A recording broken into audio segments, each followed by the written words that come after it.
भारतीय न्याय संहिता में 20 अध्याय व 358 धाराएं हैं, जिसे राष्ट्रपति महोदय द्वारा 25 दिसंबर 2023 को पारित किया गया एवं जो संपूर्ण भारतवर्ष में 1 जुलाई 2024 से लागू है।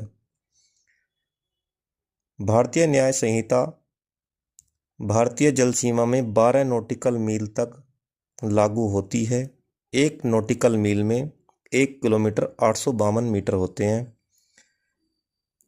भारतीय न्याय संहिता की धारा 2 में परिभाषाएं दी गई हैं। कुछ महत्वपूर्ण परिभाषाएं इस प्रकार हैं। धारा 2(3) में बालक की परिभाषा दी गई है। जो भी व्यक्ति 18 वर्ष से कम आयु का है वह बालक की परिभाषा के अंतर्गत आता है।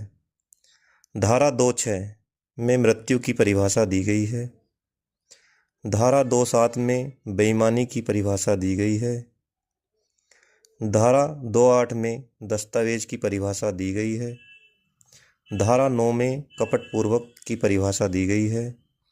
धारा 2(10) में लिंग, 2(11) में सद्भावपूर्वक, 2(18) में स्थानीय विधि, 2(19) में पुरुष किसी भी आयु का,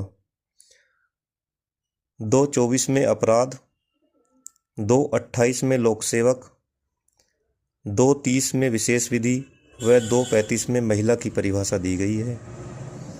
धारा 3(5) में सामान्य आशय / उद्देश्य की परिभाषा दी गई है। धारा 4 में दंडों के प्रकार बताए गए हैं। पूर्व में आईपीसी में 5 प्रकार के दंडों का उल्लेख किया गया था। वर्तमान में 6 प्रकार के दंड हैं।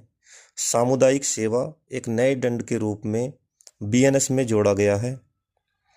धारा 11 में एकांत परिरोध के बारे में विवरण दिया गया है। धारा 12 में एकांत परिरोध की अवधि के बारे में बताया गया है, जो अधिकतम 3 माह तक हो सकती है और 1 माह में अधिकतम 14 दिन हो सकती है।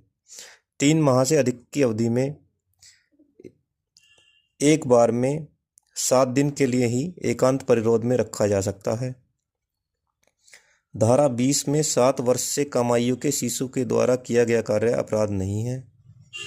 धारा 21 में 7 वर्ष से 12 वर्ष की आयु के शिशु द्वारा किए गए कार्य का उल्लेख किया गया है।